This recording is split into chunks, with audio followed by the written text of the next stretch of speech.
প্রচলিত একটা কথা আছে, আইন সবার জন্য সমান, আইন তার নিজ গতিতে চলে। এই কথাটা একেবারেই ডাহা মিথ্যা। যার অর্থ আছে, সম্পদ আছে, কোটি কোটি টাকা আছে, ক্ষমতা, পেশি শক্তি আছে, তার জন্য আইন বক্ররেখার মতো, সরল রেখা না। সে যেমনে চায় সেমনে সেই দিকে তার আইনটা নিতে পারে। আর অথচ যার হাতে কোনো ক্ষমতা নাই, টাকা নাই, গরিব মানুষ, লোকজন নাই, জনবল নাই, তার জন্য আইন সমান। যেভাবে আইন আছে ওইভাবে তার জন্য চলবে। আইন প্রত্যেকটা মানুষের জন্য, গরু ছাগলের জন্য কোনো আইন না।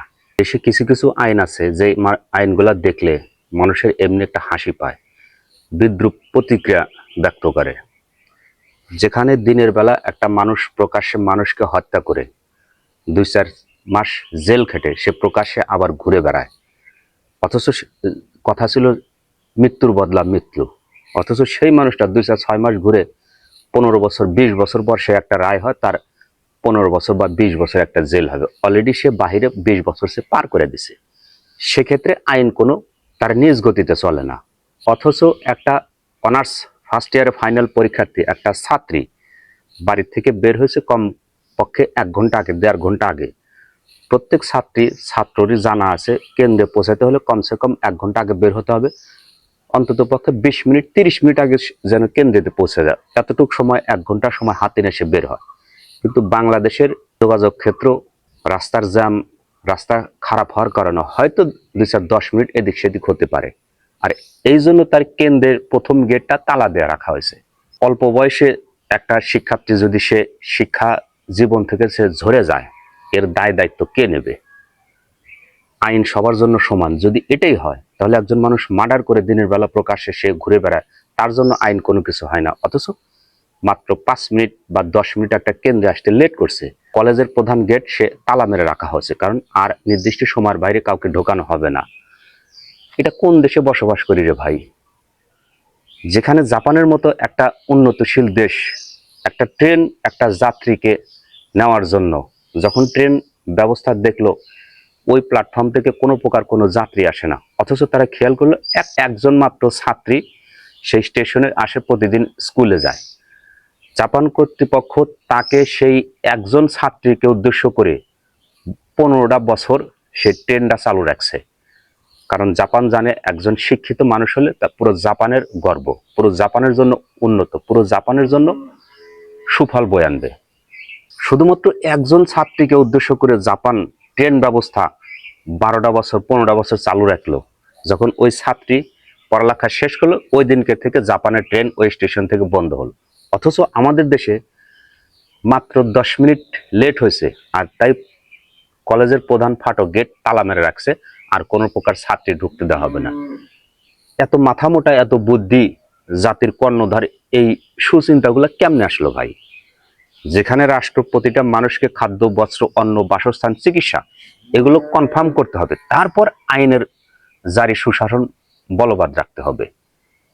এই 5-6টা জিনিস যখন রাষ্ট্র প্রতিটা নাগরিককে অধিকার দিবে, তখন যদি নাগরিক কোনো প্রকার ভুল ত্রুটি করে, তখন সেটা দায়ভার ওই ব্যক্তি নেবে। অথচ এই 5-6টা চাহিদার মধ্যে একটা চাহিদাও যখন রাষ্ট্র জনগণকে পূরণ করতে ব্যর্থ, অথচ জনগণের সামান্য একটু 5-10 মিনিট লেট হলে সেটা রাষ্ট্র তাকে আঁকড়ে ধরে, না এটা চলবে না, এটা সিস্টেমের বাহিরে। আরে সিস্টেমের বাহিরে গুল্লি মারে সিস্টেম। একটা অনার্স পড়ুয়া শিক্ষার্থী প্রথম বৎসর সে যদি তার পরীক্ষাটা ফেল করে, এর দায়ভারটা কে নেবে? অকালে ঝরে যাবে তার শিক্ষাগত যোগ্যতাটা। পাঁচাটার কোনো সুযোগ নাই, কাউকে তেল মারতে আসে নাই, আগে দলিল দেখাই।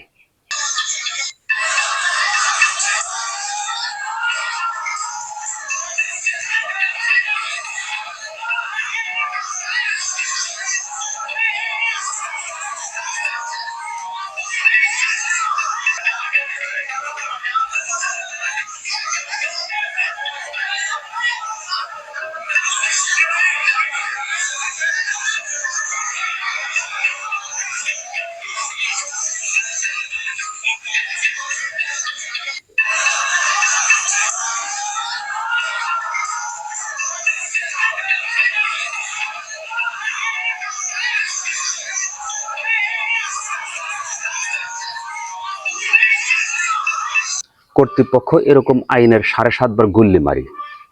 যেখানে একটা পরীক্ষার্থী মাত্র 5-10 মিনিট লেট হয়েছে, আর এর জন্য কেন্দ্রের প্রধান ফাটকে তালা রাখা হয়েছে, কোনো প্রকার ছাত্রছাত্রীরা ঢুকতে দেওয়া হবে না। এটা কোনো আইনের সুশাসন হলো? এটা কোনো আইন তার নিজ গতিতে চলে এটা হলো? এই ছাত্রীটার যেভাবে গেটটা ডিঙ্গে উঠে লাফ দিছে, যদি তার দুর্ঘটনাবশত তার পাটা ভেঙে যেত, এর দায়ভারটা কে নিত? আসলে আমরা প্রত্যেকেই বলি আইন তার নিজ গতিতে চলে। আসলে এই কথাটা ডাহা মিথ্যা। আইন সবার জন্য সমান।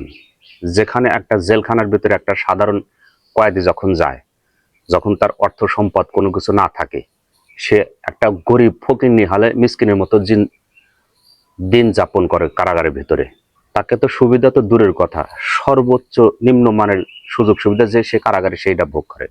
অথচ যার অর্থ সম্পদ টাকা পয়সা আছে, কারাগারের ভিতরেও সে ভিআইপি স্টাইলে সে দিন যাপন করে, কারণ তার অর্থ আছে।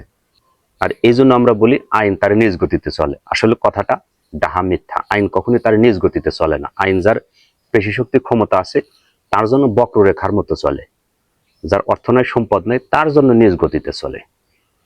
ভালো থাকবেন, সুস্থ থাকবেন। আল্লাহ হাফেজ।